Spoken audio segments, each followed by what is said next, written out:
Hi டாரன், இன்னைக்கு என்ன ரொம்ப பிளசண்டாவும் அப்படியே புத்துணர்ச்சியாவும் இருக்கீங்களே? இன்னைக்கு ஏன் நான் பிளசண்டா அப்படி இருக்கேன் அப்படின்னு பாத்தீங்கன்னா, இன்னைக்கு நம்ம யுகம் கனெக்ட்ல பார்க்க போற செக்மெண்ட்ஸும் அதே மாதிரி தான் புதுசாவும் புத்துணர்ச்சியாவும் இன்ட்ரெஸ்டிங்காவும் இன்ஃபர்மேட்டிவாவும் இருக்க போகுது. இது யுகம் கனெக்ட்.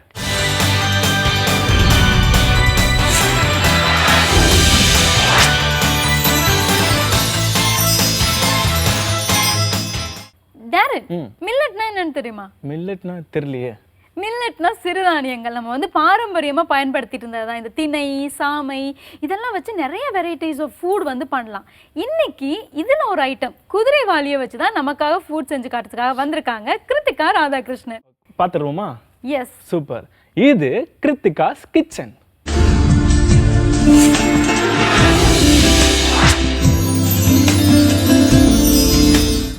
தினந்தோறும் ஒரு சுவை, நாவிற்கு நல்ல சுவை. புதுயுகம் நேயர்களுக்கு என்னோட பணிவான வணக்கங்கள். நான் உங்கள் கிருத்திகா ராதாகிருஷ்ணன். நம்மளால் வந்து உட்காந்து சுவைச்சு சாப்பிட்றதுக்கு நம்மளுக்கு நேரம் இல்லாமல் போகிற ஒரு சூழ்நிலை எல்லாருக்குமே ஒவ்வொரு ஸ்டேஜ்லேயும் வருது. ஸோ அப்படி இருக்கும்போது வந்து ஆனால் நம்ம நியூட்ரிஷியஸை சாப்பிடணும். Yes or no? Yes, double yes. So அதனால் வந்து நம்ம எப்படி அந்த நியூட்ரிஷியஸை நம்ம சாப்பிட்ற உணவை எப்படி நியூட்ரிஷியஸாக கொண்டு வரது அப்படின்னு நம்ம ஒரு சிந்தனை ப்ராசஸில் வந்து நம்ம இந்த ஒரு ரெசிபியை நம்ம அரைவ் பண்ணியிருக்கோம். இது என்ன அப்படின்னாக்க வந்து குதிரைவாலி லெமன் ரசம் எப்படி பண்ணுறதுன்னு நம்ம சொல்லிக் கொடுக்க போகிறோம். செகண்டில் வந்து கருகப்பிள்ளை பொடி, ஒரு பொட்டன்ட் கருகப்பிள்ளை பொடியை வச்சு ஒரு தயிர் சாமை எப்படி பண்ண போகிறோம், தயிர் குதிரைவாலி எப்படி பண்ண போகிறோம் அப்படின்னு நம்ம பார்க்க போகிறோம்.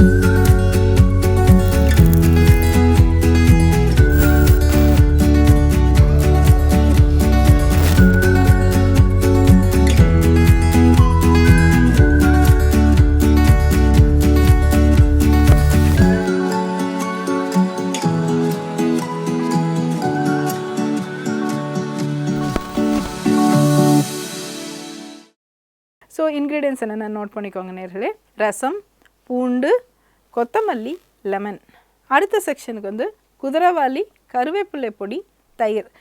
கொஞ்சமாக ஆயில் ஆட் பண்ணிவிட்டு கொஞ்சம் ஒரு ஃப்ரெஷ்னஸ்க்கு வீட்டில் இருக்கிற ரசமே தான், பட் அதை இன்னும் கொஞ்சம் ஃப்ரெஷ்ஷாக நல்லா விறுவிறுப்பாக ஆக்கிறதுக்காக வந்து கொஞ்சோண்டு அடிஷ்னல் கொஞ்சம் பூண்டு எடுத்து நம்ம இதில் சாட்டே பண்ணிக்கலாம்.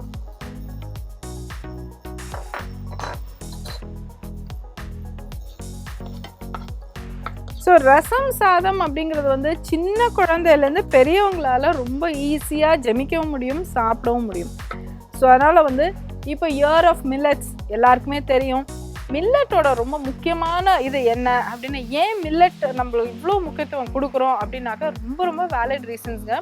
அதாவது வெயிட் மேனேஜ்மெண்ட், டயட் மேனேஜ்மெண்ட்க்கு ரொம்ப ரொம்ப நல்லது.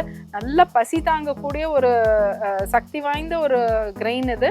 ரெண்டாவது வந்து என்னன்னாக்கா இதில் வந்து நிறைய கீ வைட்டமின்ஸ் நிறைய இருக்குது. அண்ட் டயபெட்டிஸ் மேனேஜ்மெண்ட்டுக்கும் ரொம்ப ரொம்ப நல்லது இது. ஸோ அதனால் வந்து இன் ஆல்வேஸ் வந்து மில்லட்டை எந்த அளவுக்கு நீங்கள் இன்க்ளூட் பண்ணிக்கிறது அப்படின்ட்டுன்னு நீங்கள் பார்த்துக்கோங்க. இப்போ இதில் வந்து கொத்தமல்லி,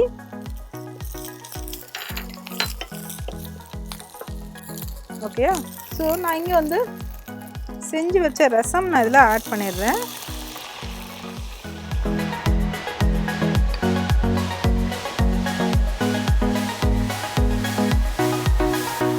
இது சிம்மரிங்கில் இருக்கும்போதே நீங்கள் என்ன பண்ணுறீங்கன்னா லெமனில் வந்து ஏன் அப்படின்னாக்க வந்து வைட்டமின் சி நிறைஞ்சது, ரொம்ப நல்லது உடம்புக்கு. அண்ட் ஆல்சோ உங்கள் ரசத்துக்கு ஒரு ஃப்ரெஷ் டேஷ் ஆஃப் ரசம் வந்து ரொம்ப நல்ல ஒரு ஃப்ரெஷ் டேஸ்ட் ஒன்று கொடுக்கும். ஓகே, இப்போ நான் வந்து நல்லா வேக வச்ச குதிரைவாலி வச்சுருக்கேன், அதோடு வந்து இதை ஆட் பண்ணிடுங்க. உங்களுக்கு எவ்வளோ தேவையோ ஆட் பண்ணிக்கோங்க. ரசம் எந்த அளவுக்கு இருக்கோ அந்தளவு ஆட் பண்ணிக்கோங்க. இதுதான் இதோட வந்து ப்ரொப்போர்ஷன்ஸ் அப்படின்ட்டு நம்ம சொன்னோன்னா அவ்வளோதான். உப்பு பார்த்து சரியாக இருக்கான்னு பார்த்துக்கோங்க. நெய் பிரியர்கள், நெய் ஃபேன்ஸ், நெய் ஒரு ஸ்பூன் தாராளமாக ஆட் பண்ணிக்கோங்க. So that's all. இது வந்து ரெடி உங்களுக்கு. நீங்கள் அதை வந்து லஞ்ச் பாக்ஸ் எடுத்துக்கலாம், குயிக்காக ஒரு பிரேக்ஃபாஸ்ட்டுக்கு சாப்பிட்ணுன்னா அதையும் இதை போட்டு சாப்பிட்லாம். லைட் வந்து ஸ்டமக்காக இருக்கும், ஹெல்த்தியாக இருக்கும். டின்னருக்கு வந்து நீங்கள் டயர்டாக வந்தீங்கன்னா டக்குன்னு இது வந்து ஈஸியாக ரசம் செய்கிறதுக்கு எவ்வளோ நேரங்க ஆக போகுது? நேரமே ஆகாது. ஸோ அதனால் டக்குன்னு நீங்கள் எடுத்து செஞ்சிடலாம். இதை எப்படி நம்ம பிளேட் பண்ணுறதுன்னு நம்ம பார்த்துடலாம்.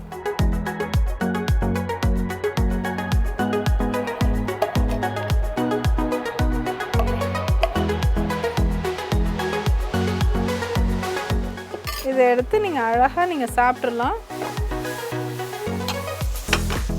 டேஸ்ட் வேற லெவல். ஓகே, ஸோ கட்டாயம் இது செஞ்சு பாருங்கள். அதை நெக்ஸ்ட் நம்ம ஐட்டம் வந்து இந்த கருகப்பில்லை பொடி அண்ட் தயிர். கருகப்பில்லை பொடி மாதிரி ஒரு பொட்டன்ட்டான ஒரு இன்க்ரீடியன்ட். கருகப்பில்லை சாப்பிட்டா முடி உதிரது குறையும், அதோட அயர்ன் கண்டென்ட் இருக்கிறதுனால அயர்ன் டெஃபிசிட் இல்லாமல் அனீமியா இல்லாமல் நம்மளை பாதுகாக்கும். ஸோ இந்த மாதிரி பல இதுகள் இருக்கிறதுனால வந்து இந்த கருகப்பில்லை பொடி ஏன் ஸ்டைலில் நான் பண்ணியிருக்கேன். இதில் நான் மைக்ரோவேவில் யூஸ் பண்ணிக்கிறேன். இன்னொரு நாள் இதோட ரெசிபி நான் உங்களுக்கு சொல்கிறேன். நான் கருகப்பில்லை லீஃபை வந்து மைக்ரோவேவில் வச்சு பண்ணிங்கன்னா ஜஸ்ட்டு மாய்ஸ்சர் மட்டும் போகும், ட்ரையாக உதிராக கரகரன்னு உங்களுக்கு கிறிஸ்பாயிரும். மிக்சியில் போட்டு உங்களோட ஃபேவரட் ஹர்ப்ஸ் போட்டு நீங்கள் அதை கிரைண்ட் பண்ணி எடுத்துக்கலாம் அதை. ஸோ இன்றைக்கி வந்து நான் இதில் வந்து எஸ்பெஷலி நான் வந்து ஸ்பைசஸ் என்னென்ன ஆட் பண்ணியிருக்கேன்னாக்க ஜீரகம், மிளகு, பெருங்காயம், உப்பு அண்ட் கருகப்பில்லை இதை போட்டு அப்படியே மிக்சியில் பிர்ன்னு ஒரு பிளிட்ஸ் பண்ணியிருக்கேன். அவ்வளோதான்.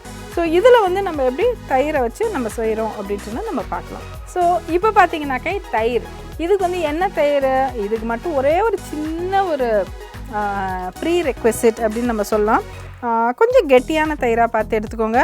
வீட்டு தயிர்னால் கொஞ்சம் லேசாக வடிகட்டி எடுத்துக்கோங்க. அது இன்னும் நல்லா உங்களுக்கு டேஸ்ட்டாகவும் இருக்கும். அதே சமயத்தில் வடிகட்டும் போது ப்ரோட்டீன் கண்டென்ட்டும் அதில் நிறைய உங்களுக்கு சின்ன ஒரு ஸ்பூன்லேயே வந்து நிறைய ப்ரோட்டீன் கண்டென்ட் உங்களுக்கு வரும். மூணாவது அட்வான்டேஜ் என்னென்னா நீங்கள் பேக் பண்ணி எடுத்துகிட்டு போகிறதுக்கும் அது கொஞ்சம் நல்லா பெட்டராக இருக்கும். ரொம்ப கொலகொலான்னு இருக்கிற தயிர்னால் அது அப்படியே ரன்னியாக இல்லாமல் திக்காக இருக்கும். ஸோ அதுதான் இதுக்கு ஒரே ஒரு கண்டிஷன். ஸோ தயிர் எடுத்துட்டோம். நல்லா இப்படி ஒரு பீட்டர் வச்சுக்கோங்க. பீட் பண்ணிக்கலாம். அதை உப்பு,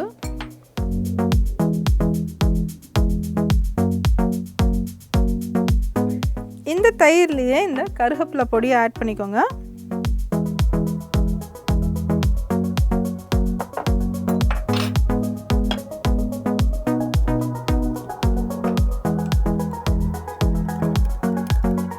கட்டி இல்லாமல் பீட் பண்ணிக்கணுங்க. அப்போ தான் அது வந்து நல்லா பார்க்குறதுக்கு நல்லா யூனிஃபார்மாக இருக்கும்.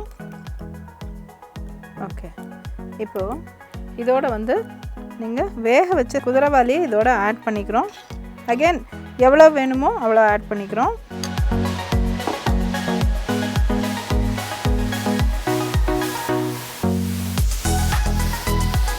இது வந்து குழந்தைங்கலேருந்து பெரியவங்க எல்லாரும் சாப்பிட்லாம், பேக் பண்ணி எடுத்துக்கலாம். இது செய்கிறதுக்கு டைமே ஆகாது இது. பட் ஆனால் அட் த சேம் டைம் ஒரு complete meal, nutrition wise, taste wise. அதாவது ஒரு சாப்பாடை சாப்பிடும்போது பெரும்பாலான பேர் வந்து பிரியாணி எடுத்துக்கிறாங்க லஞ்ச் அவரில் நான் பார்த்துருக்கேன். அது ஏன் அப்படின்னாக்கா அது சாப்பிட்டா ஒரு திருப்தியாக இருக்குது. அது சாப்பிட்டுட்டு வேறு ஏதோ சாப்பிட்ணும் அப்படின்னு தோணாது, இல்லைனா திருப்தி இல்லாமல் தன்மை. ஸோ ஒரு சாப்பாடுங்கிறது வந்து நம்மளுக்கு திருப்தி கொடுக்கணும், சாஷிட்டி அப்படின்னு சொல்லுவோம் நம்ம. ஸோ அந்த சாஷிட்டியை கொடுக்குற எந்த உணவுமே நல்ல ஒரு சிறந்த உணவாக இருக்கும். ஸோ அப்படி சாஷிட்டி கொடுக்குற உணவை வந்து நம்ம எந்த அளவுக்கு அதை நியூட்ரிஷியஸாகவும் ஆரோக்கியமாகவும் ஆக்குறோங்கிறது அது ரொம்ப ஒரு முக்கியமான ஒரு பாயிண்ட்.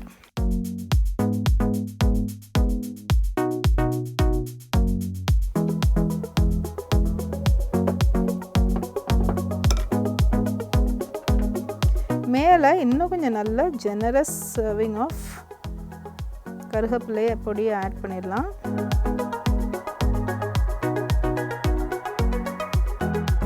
அண்ட் இதுக்கு ஒரு டிசைன் கொடுக்கறதுக்கு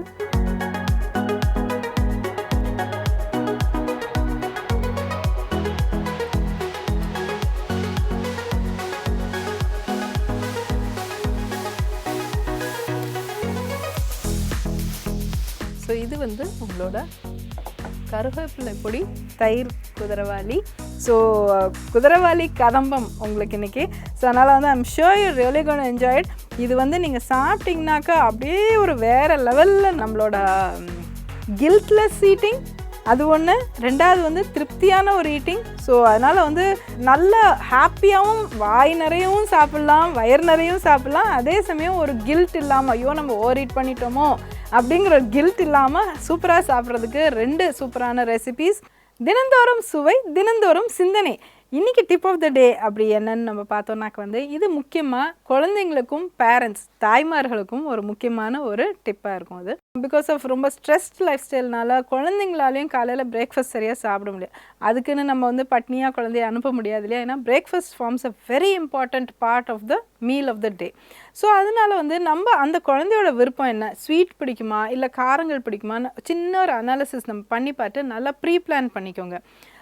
ஒன்றா வந்து இப்போ சீசனல் ஃப்ரூட் தயிர் மிக்ஸ் பண்ணி ஒரு ஸ்மூத்தி மாதிரி ஒரு சின்ன போர்ஷனை கொஞ்சம் குறைச்சிக்கோங்க. அதே மாதிரி இல்லைன்னா வெறும் தயிரை வந்து நல்ல ஒரு பட்டர் மில்க் மாதிரி கொடுத்திங்கன்னா அதுவும் ரொம்ப ஹெல்ப்ஃபுல்லாக இருக்கும். ஸோ இந்த மாதிரி நீங்கள் மாடிஃபை பண்ணிக்கலாம். இல்லை ஒரு குட்டியாக ஒரு பாயசம் மாதிரி மில்கில் வந்து கொஞ்சம் ட்ரை ஃப்ரூட்ஸ் எல்லாம் துருவி அதில் போட்டு சின்ன ஒரு 4 ஸ்பூனுக்கு ஒரு பாயசம் வர மாதிரி கூட நீங்கள் செஞ்சு கொடுக்கலாம். So it's your creativity. Have a great day and I'll meet you again. அடுத்த நிகழ்ச்சியில் வந்து ஒரு ரொம்ப சுவையான ஒரு ரெசிபி, இன்னொரு சுவையான ஒரு சிந்தனை, தினமும் ஒரு சுவை, நாவிற்கு நல்ல சுவை. நன்றி, வணக்கம்.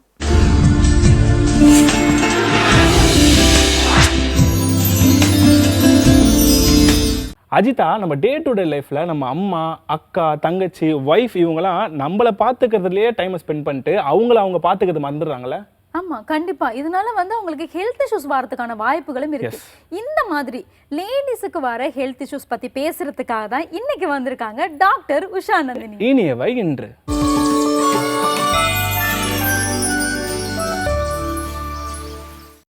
அனைவருக்கும் வணக்கம்.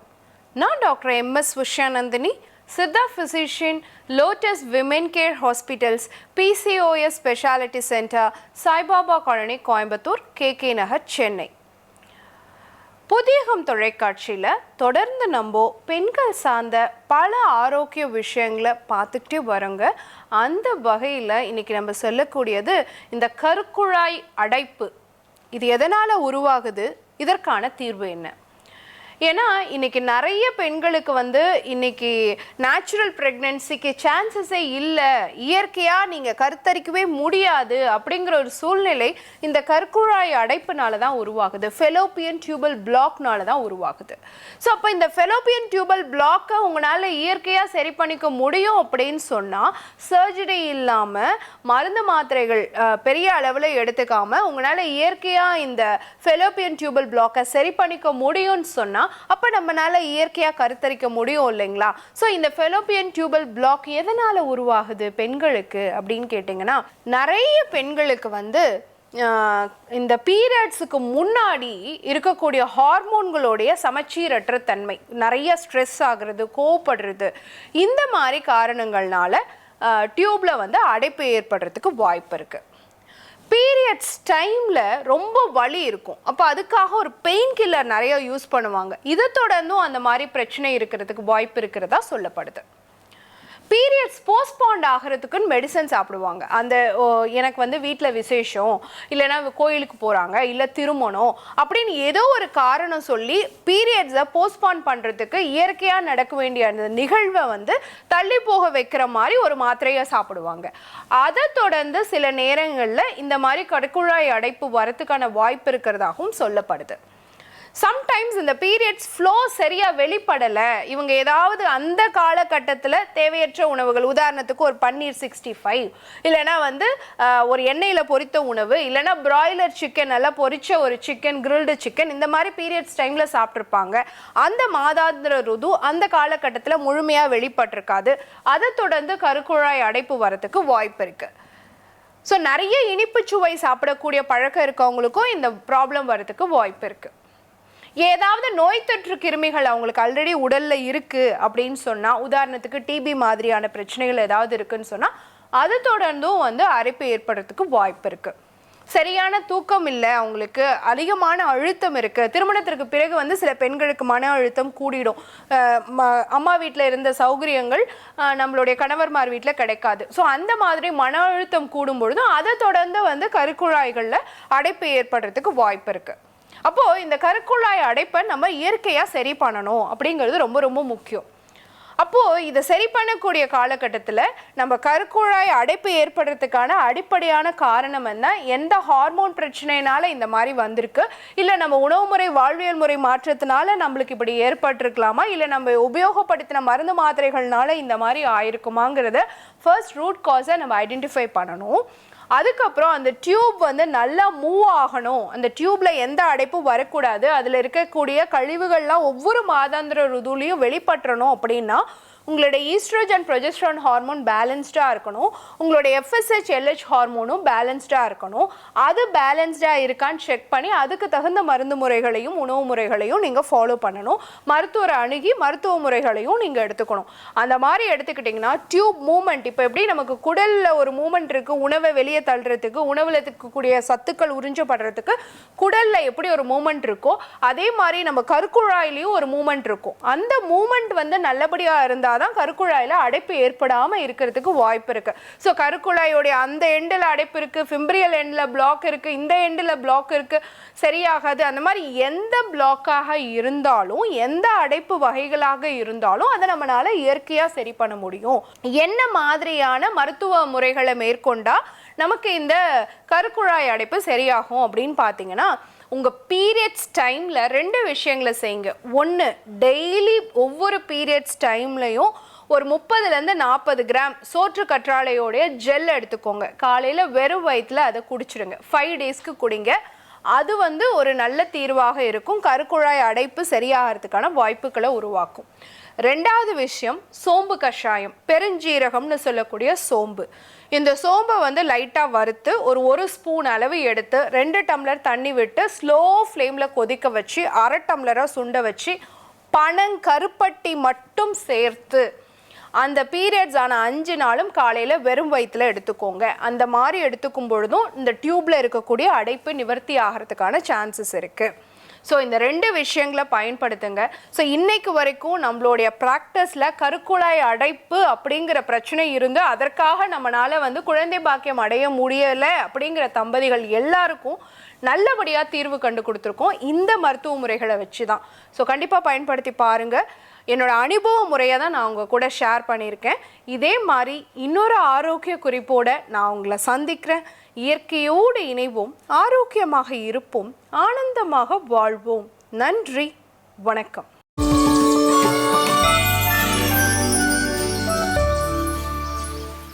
டேரன், உங்களுக்கு ஸ்டோரி கேட்கறதுனா பிடிக்குமா? செமையா பிடிக்கும்.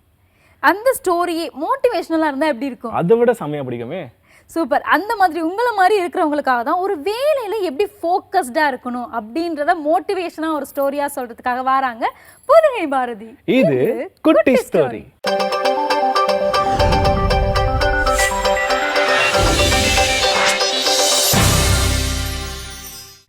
புதுயுகம் நேயர்கள் அனைவருக்கும் அன்பான வணக்கம். இன்னைக்கு நாம நம்மளுடைய குட்டி ஸ்டோரி பகுதியில் என்ன கதை பார்க்க போறோம்? ஒரு பெரிய முதலாளி, அவருக்கு ஒரு பெரிய தோட்டம். இந்த தோட்டத்தில் நிறைய ஆயிரக்கணக்கான மரங்கள். அந்த தோட்டத்தில் வேலைக்கு கேட்டு 2 பேர் வந்தாங்க. அதில் ஒரு இளைஞன் சொன்னார், எனக்கு நல்லா மரம் வெட்ட தெரியும் அப்படின்னு. இன்னொருத்தர், அவர் எனக்கு எந்த வேலை சொன்னாலும் செய்வேன் அப்படின்னாரு. இப்போ முதலாளி சொன்னார், சரி 2 பேருக்கும் அதே வேலையை தர்றேன், நீ வடக்கு பக்கம் போய் வேலை பாரு, நீ தெற்கு பக்கம் போய் வேலை பாரு அப்படின்னு சொல்லிட்டாங்க. முதல் நாள் இந்த முதல்ல வேலை கேட்டு வந்தார் இல்லையா, அந்த இளைஞன் ஒரு 18 மரம் வெட்டினார். அடுத்த நாள் 16 ஆச்சு, அது 15 ஆச்சு, 14 ஆச்சு, இப்படி போயிட்டே இருந்தது. ஒரு வாரம் முடிவு. இந்த வாரம் கடைசியில் தானே சம்பளம்லாம் போடுவாங்க. இப்போ முதலாளி வந்தார். இந்த முதல்ல வேலை செஞ்ச அந்த இளைஞனை கூப்பிட்டு, என்னப்பா எப்படி இருந்தது வேலையெல்லாம், கஷ்டமாக இருந்ததா அப்படின்லாம் கேட்டார். அப்புறம் அந்த இளைஞன், ஆமாம்மா அதெல்லாம் பரவாயில்ல முதலாளி, நீங்கள் தான் நல்லா சம்பளம் தரேன்னு சொன்னீங்கல்ல, நல்லா நான் குஷியாக வேலை செஞ்சேன் அப்படின்ட்டு. சரி தினம் எத்தனை மரம் வெட்டினீங்க அப்படின்னு கேட்டார். முதல் நாள் அன்றைக்கி 18, அடுத்த நாள் 16, அடுத்த நாள் 15, எப்படி எண்ணிக்கை போயிட்டே இருந்தது அப்படின்னு கணக்கு குறித்து வச்சு சொன்னார். அப்போ முதலாளி கேட்டார், ஏன் இப்போ உங்களுக்கு முதல் நாள் அன்றைக்கி நிறைய மரம் வெட்டின நீங்கள் அடுத்தடுத்த நாளெல்லாம் இவ்வளோ குறைஞ்சு போயிட்டே இருக்குது அப்படின்னு. தெரியல முதலாளி, நானும் ஒரு நிமிஷம் கூட வேலையை விடவே இல்லை, தொடர்ந்து செஞ்சுட்டே தான் இருந்தேன். காலையில் வந்தேன்னா இரவு வரைக்கும் நான் என்னோடய பணியை செஞ்சுட்டே தான் இருந்தேன். ஆனால் என்னால் முதல் நாள் அளவுக்கு அடுத்த நாள் அன்றைக்கி அதிகமாக வெட்ட முடியல அப்படின்னு சொன்னார். சரி இருக்கட்டும் அப்படின்ட்டு அவரை ஒரு பக்கம் வச்சுட்டு இந்த 2வதா வேலைக்கு வந்தார் இல்லையா, அந்த பையனை கூப்பிட்டு கேட்டார், நீங்கள் என்னப்பா பண்ணீங்க அப்படின்னு. முதலாளி முதல் நாள் அன்றைக்கி 10 மரம் வெட்டினேன், அடுத்த நாள் 12 ஆச்சு, 14 ஆச்சு, 16 ஆச்சு, இப்படி போயிட்டே இருக்குது அப்படின்னு. இவருக்கு ஆச்சரியம், எப்படி ஒன்றால் சாத்தியம் அப்படின்னு. அப்போ அந்த இளைஞன் சொன்னால், ஒன்றும் இல்லை, முதல் நாள் அன்றைக்கி எனக்கு வேலைக்கு புதுசு நான், அதனால் எனக்கு அதை எப்படி வெட்டுறது என்ன அப்படிங்கிறது நடைமுறையில் எனக்கு அவ்வளோவா தெரியல. அதனால் என்னால் முடிஞ்ச வரைக்கும் ஒரு 10 மரம் மட்டும் வெட்டினேன். அடுத்த நாள் அன்றைக்கி அதை வெட்டுற அந்த லாபகத்தை நான் நல்லா பிடிச்சிக்கிட்டேன், அதனால் கூட 2 மரம் வெட்டினேன். அதோடு மட்டும் இல்லை, தினம் வெட்டி முடிச்சுட்டு வேலையை முடிச்சதுக்கப்புறமா நான் மரம் வெட்ட பயன்படுத்தின அந்த கோடாலியை மறக்காமல் கூர்த்திட்டினேன். நான் ஓய்வெடுக்கிறதுக்காக அப்படி மரத்தடியில் சாஞ்சிட்டு இருப்பேன் இல்லையா, அப்போ பக்கத்தில் இருந்த கல்லில் அந்த கோடாரியையும் இப்படி தேய்ச்சி அதை எப்போவுமே நான் கூர்த்திட்டி வச்சுட்டே இருந்தேன் அப்படின்னு அவன் சொன்னானாம். இப்போ முதலாளி முதல்ல சொன்னவரை பார்த்து சொன்னாராம், இதுதான் வேலையை தினம் செஞ்சுட்டே இருக்கலாம், தொடர்ந்து செஞ்சுட்டே இருக்கலாம், ஒரு நிமிடம் கூட வேஸ்ட் இல்லாமல் நம்முடைய வேலையை செய்யலாம். ஆனால் அதனுடைய பலன் என்னவா இருக்கும்? எத்தனை மணி நேரம் வேலை செய்கிறோம் அப்படிங்கிறது பெருசு கிடையாது. ஆனால் அந்த வேலையை எவ்வளவு வேகமாக ஸ்மார்ட்டாக முழுமையாக செஞ்சு முடிக்கிறோம் அப்படிங்கிறதுல தான் வெற்றியே இருக்குது. இந்த கதை நமக்கு கேட்குறதுக்கு சாதாரணமாக இருந்தாலும் கூட இன்றைக்கி கார்ப்பரேட் உலகத்தில் இந்த கதை தான் முதன்மையாக இருக்குன்னு சொல்லலாம். இன்றைக்கெல்லாம் பார்த்திங்கன்னா 8 மணி நேரம் தான் வேலை, 12 மணி நேரம் தான் வேலை அப்படிங்கிற கணக்கெல்லாம் கிடையாது. திறமை இருக்கிறவன் 10 மணி நேரத்துலையும் செய்யலாம், 5 மணி நேரத்துலையும் செஞ்சு முடிக்கலாம். ஆனால் திறமை இல்லாதவங்க ஒரு வேலையை அடுத்தடுத்த நாளைக்கு தள்ளி போட்டுக்கிட்டே இருப்பாங்க. ஒரு பழமொழி சொல்லுவாங்க இல்லையா, நல்லதை இன்றைக்கே செய், இப்போவே செய்யின்னு. அது மாதிரி வேலையை செய்ய தொடங்குறதுக்கும் அப்போவே செய்யலாம், அந்த நொடியே செய்ய தொடங்கலாம். ஆனால் அதில் ஈடுபாடும் புத்துணர்ச்சியும் இருக்கணும். அப்பப்போ நம்மளை நாம் அதில் இன்னும் கொஞ்சம் அதிகப்படுத்திக்கிறதுக்காக நம்மளுடைய முயற்சிகளும் இருக்கணும். எப்படி அந்த விறகு வெட்டி கோடாலியை கூர்த்திட்டிகிட்டே இருந்தார் பார்த்தீங்களா, அது மாதிரி தான் தினம் நமக்கு அன்றாடம் போய்கிட்டு இருக்கிற வேலைகளுக்கு நடுவில் நம்மளை நாம் அப்பப்போ ஒரு ரெஃப்ரெஷ் பண்ணிக்கிறதுக்கான நல்ல சிந்தனைகள், சின்ன பொழுதுபோக்குகள் இதிலெல்லாம் நம்மளை ஈடுபடுத்திக்கிட்டோம் அப்படின்னா நிச்சயமாக நம்முடைய வாழ்க்கை சிறப்பாக இருக்கும். தொடர்ந்து முயற்சி செய்வோம், வெற்றி பெறுவோம். நன்றி.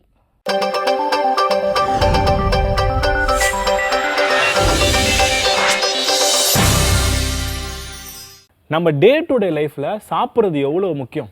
சாப்பிட்றது ரொம்ப முக்கியம் தான். அதே மாதிரி சாப்பாடை ஆரோக்கியமாக சாப்பிட்றது ரொம்ப முக்கியம். அப்படி ஒரு ஆரோக்கியமான ட்ரிங்க் செஞ்சு காட்டுறதுக்காக தான் வந்திருக்காங்க டாக்டர் ஜெயரூபா.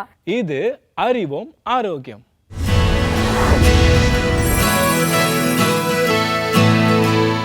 அன்பான காலை வணக்கம். நான் ஸ்ரீவர்மா மருத்துவமனையிலிருந்து மருத்துவர் ஜெயரூபா. இந்த நாள் இனிய நாளாக அமைய என்னுடைய மனமார்ந்த வாழ்த்துக்களும் பிரார்த்தனைகளும். இந்தியாவை சர்க்கரை நோயாளிகளுடைய தலைமையிடன்னு சொல்கிற அளவுக்கு நிறைய சர்க்கரை நோயால் பாதிக்கப்படக்கூடிய நபர்கள் இருக்காங்க. இன்னும் சில பேர் இந்த ப்ரீ டயபெட்டிக் அப்படிங்கிற ஒரு கண்டிஷன்லேயும் இருக்கிறாங்க.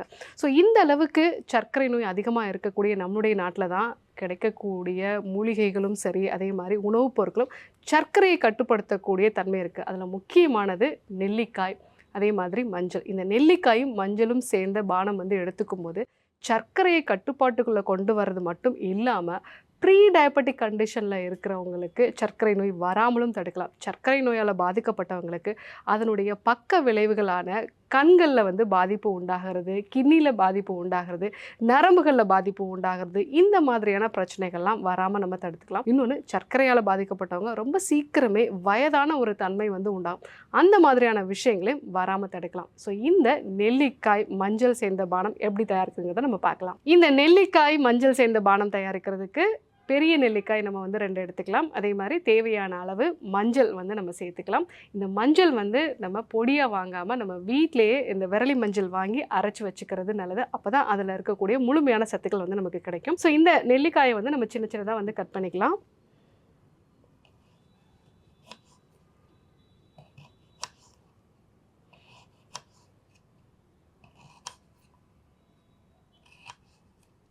நம்ம ஒரு பெரிய நெல்லிக்காய் நம்ம எடுத்திருக்கோம்.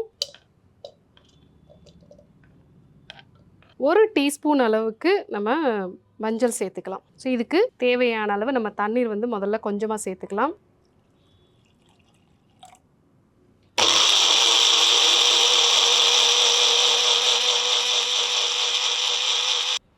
இது கூட இன்னும் நம்ம கொஞ்சம் தண்ணீர் சேர்த்துக்கலாம். இதை வடிகட்ட வேண்டியதில்லை, ஏன்னா அப்போ தான் அதில் இருக்கக்கூடிய அந்த நார்ச்சத்துக்களும் சேர்ந்து இருக்கும் பொழுது நமக்கு அதுவும் வந்து சர்க்கரையை வந்து கட்டுப்படுத்தக்கூடிய ஒரு தன்மை இருக்கும்.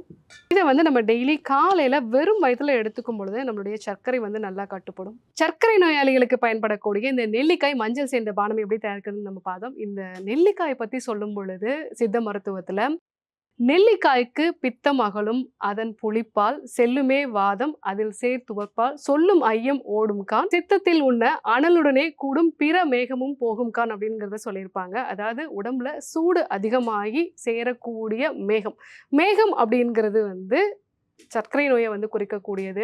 இந்த சர்க்கரை நோயை போக்குறதுக்கு நம்ம நெல்லிக்காயை வந்து பயன்படுத்தலாம். அது மட்டும் இல்லாமல் நெல்லிக்காய் எப்பவுமே வந்து பித்தத்தையும் வந்து சரி செய்யும், அதே மாதிரி வாதத்தையும் சரி செய்யும், கப நோய்களையும் வந்து இது சரி செய்யும் அப்படிங்கிறத வந்து சொல்லியிருப்பாங்க. இது 3 தான் நமக்கு நோய் வர்றதுக்கு ஒரு முக்கியமான காரணம். ஸோ இந்த 3ஐயும் சரி செய்யறதுனால இந்த நெல்லிக்காய் அப்படிங்கிறத எல்லா தேகியினருமே வந்து எடுத்துக்கலாம்.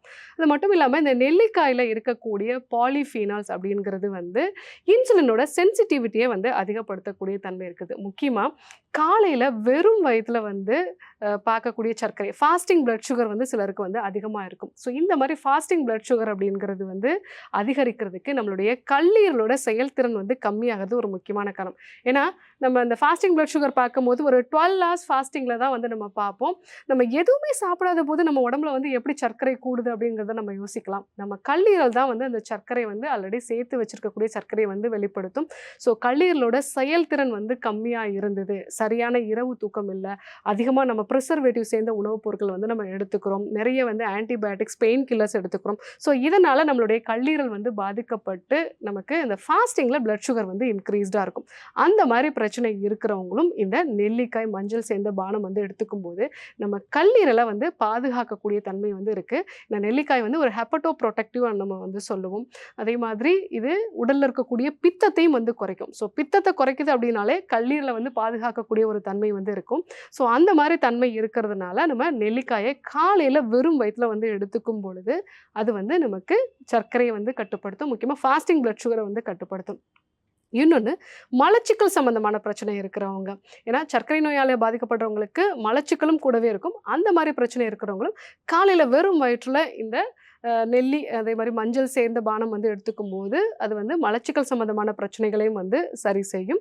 ஸோ தொடர்ந்து நம்ம எடுத்துக்கும் போது நம்மளுடைய இன்சுலினோட சென்சிட்டிவிட்டி வந்து இன்க்ரீஸ் ஆகி நம்மளுடைய சர்க்கரையோட அளவு வந்து நல்லா குறையிறத வந்து நம்ம பார்க்கலாம். நம்ம எல்லாருக்குமே தெரியும் மஞ்சள் அப்படிங்கிறது வந்து ஒரு பெஸ்ட் ஆன்டி கேன்சரஸ் அப்படின்னு நம்ம சொல்லுவோம். அது மட்டும் இல்லாமல் ஒரு ஆன்டி ஆக்சிடென்ட் ஆன்டி இன்ஃப்ளமேட்டரி தன்மையும் வந்து இருக்குது. அதாவது நம்மளுடைய உடலில் இருக்கக்கூடிய செல்களில் வந்து ஆக்சிடேட்டிவ் ஸ்ட்ரெஸ் வந்து அதிகமாகும் பொழுது அதனால் உண்டாகக்கூடிய மாற்றங்களை வந்து சரி செய்யக்கூடியது மஞ்சள் இருக்கக்கூடிய இந்த கர்கமின் அப்படிங்கிற ஒரு ஆல்கலாய்டு. இது ரெண்டும் சேர்ந்த இந்த பானம் வந்து நம்ம எடுத்துக்கும் பொழுது உடலுக்கு நல்ல ஒரு புத்துணர்ச்சி வந்து இருக்கும்.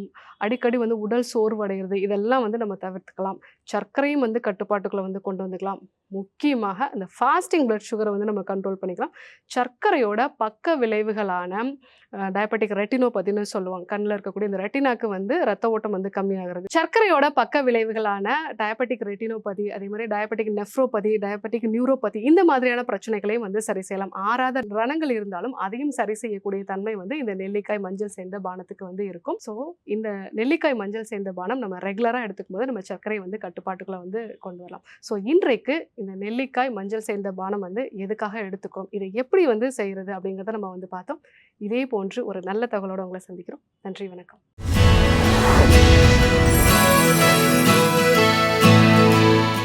நீங்க மணி இன்வெஸ்ட் பண்றதுன்னா என்னென்னலாம் பார்ப்பீங்க? ஃபர்ஸ்ட் நான் செக்யூரா இருக்கா அப்படின்றத பார்ப்பேன். செக்யூரா இருக்குதா அப்படின்னு பார்க்கறதுக்கு முன்னாடி உங்க ஜாதகத்துல நீங்க இன்வெஸ்ட் பண்ற மணி திருப்ப வருமா இல்லையா அப்படின்றத பார்க்கணும். ஏங்க இதெல்லாம் வர இருக்கா? இது இல்ல, இதை விட நிறைய விஷயம் இருக்கு. இது எல்லாமே சொல்றதுக்காக தான் வரார் மிஸ்டர் ரமேஷ். இது ரிஸ்கோ மீட்டர்.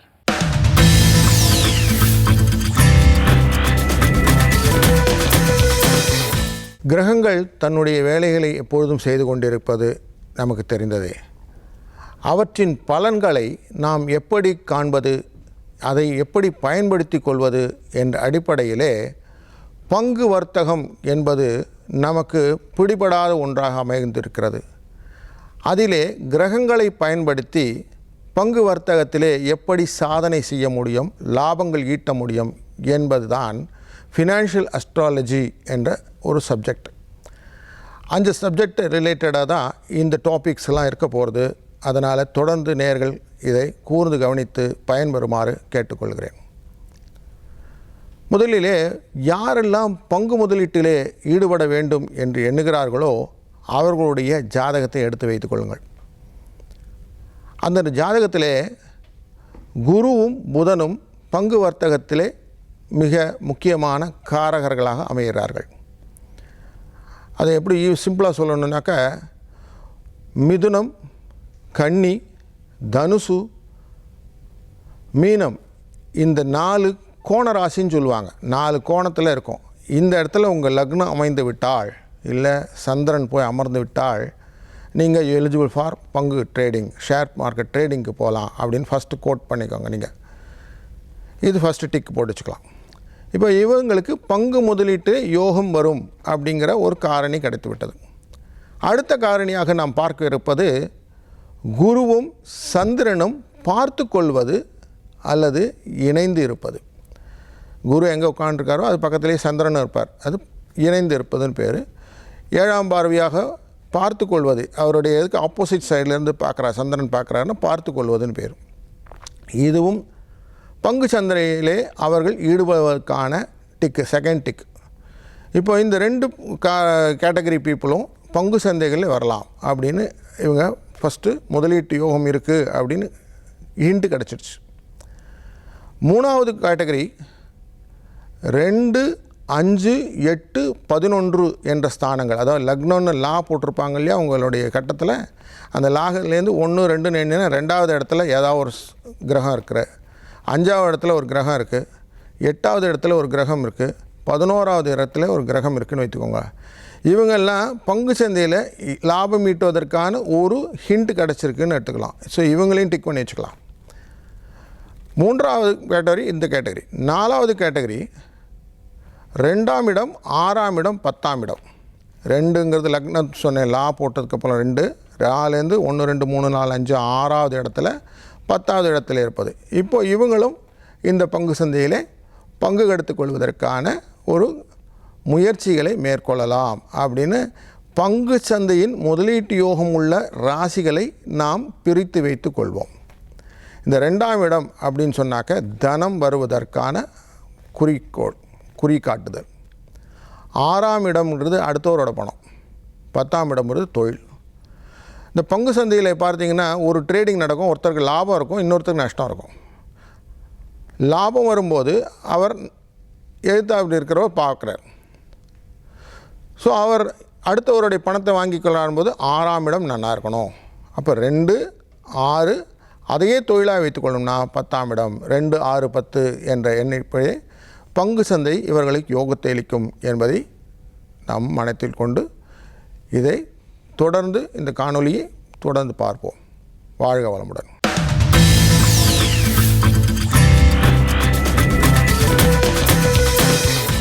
இன்னைக்கு யுகம் கனெக்ட்ல நிறைய இன்ட்ரெஸ்டிங்கான செக்மெண்ட்ஸ் எல்லாம் பார்த்தோம். இதே மாதிரி நிறைய இன்ட்ரெஸ்டிங்கான செக்மெண்ட்ஸோட உங்க எல்லாரையும் சந்திக்கும் வரை உங்களிடமிருந்து விடைபெறும் நான் அஜிதா. நான் உங்கள் டேரன் பாபு. இது யுகம் கனெக்ட்.